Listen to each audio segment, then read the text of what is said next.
threshold. 94 above right now for Styler. Pick it up in Elam, pushing it to 30 remaining. One through the wall to the right. So far for Styler, sorry. 29 players left. We're 4 away from placement point. Not even the ultimate low ground, but just kind of the mid is just full of people. Every single layer is a fresh target. Gets taken down and misses out on the placement point. So now on board here with Haibuzin as he makes his rotation. Mexi out of the baller, picks up Savid. Ghosty gets taken down as I think no, that player might have gone through. I think that player that he shot actually survived. There was a storm. Oh, it was the other player who went through. Gotcha. Yep. Okay, understood. Full picking up an elimination with fall damage in your feet in the top. 4 elims right now. Haibuzin trying to push up through. Like I was saying, the player builds that are out there right now, so difficult to push through if they're metal. It requires so many more melee hits from your pickaxe to try and break. It's going to slow you down. You're going to take storm damage from it. It's going to put you in a worse position. You won't be able to get to the forefront of the storm while other players are trying to rotate. Next from Loot Boy, looking for a peak shot there. Going to drop out of the box. Looks like a little bit of a delay there. Just madness on that low ground. Everyone is down there as we're getting closer. Boom, there it is. Top 15. Styler does get taken down on that mid-tarp by Mods. Harvey gets pieced in. Mexi gets taken down by Zealous. Bayon there. Brilliantly done. Topped out on the light ammo. Kripa drops Martaz in with the edit. Catches him on the move with the corner edit and a quick swap. Oh, man. Sorry. That was insanity. What a quick reaction there, man. Now at 2 eliminations. Only 24 builds, but G just picked up all that brick a second ago. He's digging through any materials he has left. Bodobon all the way in the high ground right now. A single layer across, but it doesn't really matter. No one's looking up, and he's got RPGs for days. Looks like he's going to look down from above and try and take shots.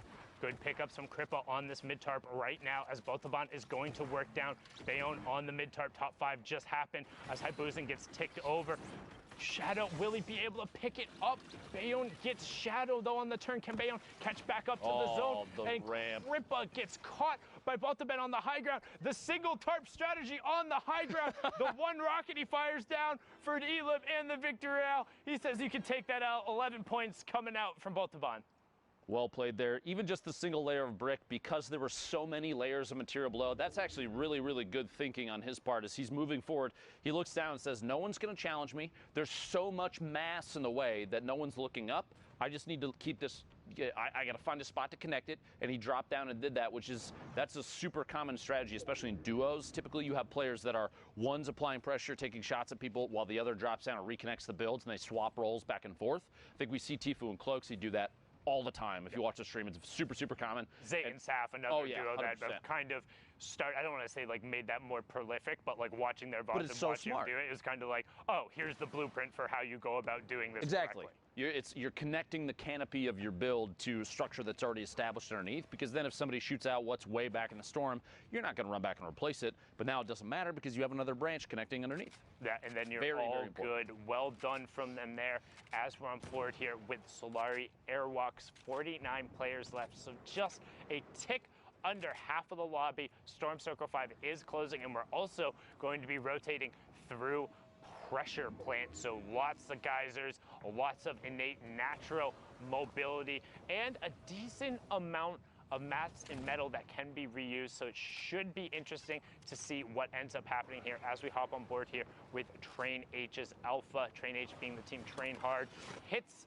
the geyser and says, I'm going to zone. There's players all the way up on the drone in the sky above. You see him Alpha on rotation, checking up above quickly. Going to layer up twice to stay away from the player underneath. You don't want to get dropped in on somebody else's structure. Replacing the ramp with a cone so you can get quick edits in whatever direction you need. I do want to make a quick statement. You see these kind of edits, he's looking for shots now, and then he'll quickly do a reset after he feels like he's shot for long enough. You don't want to get caught gargoyling, tunnel visioning on somebody where you're exposed and someone might take a shot. And there's a lot of players in front of him. He might not see him, but they're there.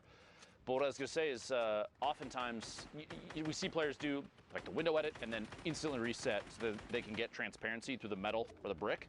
More often now I've been seeing players do a door instead of a window, because at this level, even that imagine you have 3, 4, 5 frames where there's a window open. Someone might sneak a snipe shot or rocket something in through the window, and you're gonna get punished.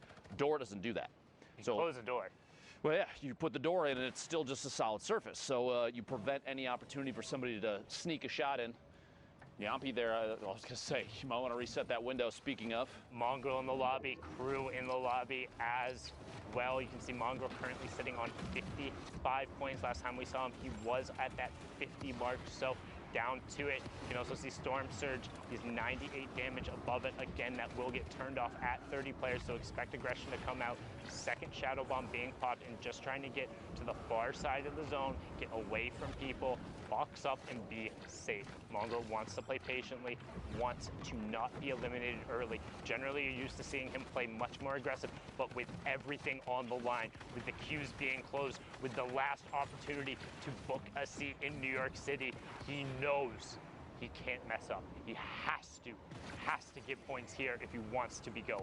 You got to be thinking these players too when they're back. Airwalks and Alpha Amons are both in the lobby. I apologize, but this place is stacked. No, it's insane. You're right.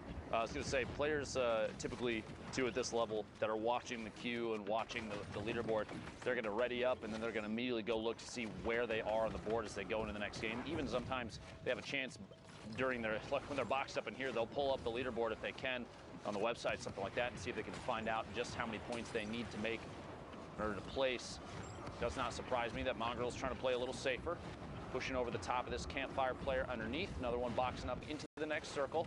Oh, Baller almost took out his build there, which could have been absolutely devastating. Would have dropped him down. No tarp beneath. 28 players remaining. Looking for shots. He finds it. There we go. There you go. Leon Flares goes down. 26 players remaining. Wolfies gets picked up by Krith. Mongrel up to 56 points.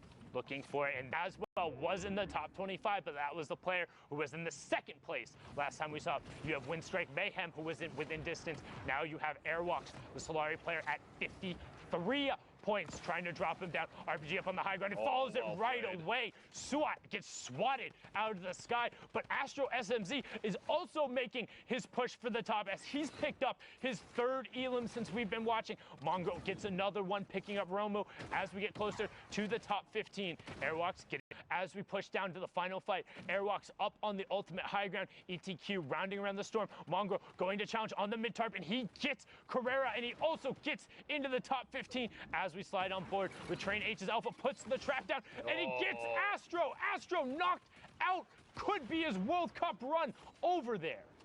26 points thus far for Alpha, but not a big deal. He's still putting on a good show. Shots back behind, finds another player. Cell caught in a box just outside. Rotating forward, 9 players remaining. Scalamo goes down to fall damage to the feet. ETQ eliminated by that combat shotgun, so powerful in these close range fights. Alpha, 6 eliminations, looking for the 7th, pushing through, applying pressure through the wall, does not want the player inside to take the chance to get anything. Mongrel picks up another elimination, then immediately gets eliminated, goes out in 7th place, almost the top 5 for those points, only going to get 5 placement, could still be big enough to make his way to New York City. We will have to see before too long. Top 5 now. Alpha, 30 builds, a mini opportunity. Anything to heal right now is going to be big. You don't want to be caught by players that may have positioning, and Oldies does in fact have that positioning. A 1v1. Players are basically 1-2 boxes away from each other, and Oldies may take the chance to rotate up out of the storm. We'll see here, stuck against the edge. Airwalks, the ultimate high ground, just waiting. 97 builds for Oldies, but only 1 for Airwalks. 52 to 58 in points. This could end up being the difference. Oldies looks to go for it, and he gets the zone back from Airwalks. He takes away the zone, but Airwalks knocks him down. No fall damage coming through. Can Airwalks find the shot? No build. Oldies just keeping the zone in the area, and Oldies gets the victory royale, pushes him up to 55. Airwalks falls at 58 with no builds. Imagine being Oldies knowing you just eliminated Airwalks from Solary, Mongrel from Secret. You've got to be feeling really good about that game. A big push for points, too. That was, like you said in the middle of it, a very, very stacked lobby. A lot of pressure, too, because you have so many players now in these games that we're showing you. You have to remember at home, the ones we're trying to pick the ones that are best for affecting the leaderboard, because these are the plays that you need to see. This is Europe, by the way, if you're just tuning in. If you've popped in a little late, we're trying to push our way through these games because there's so many things happening, but all these lobbies are going to be so intense because everyone is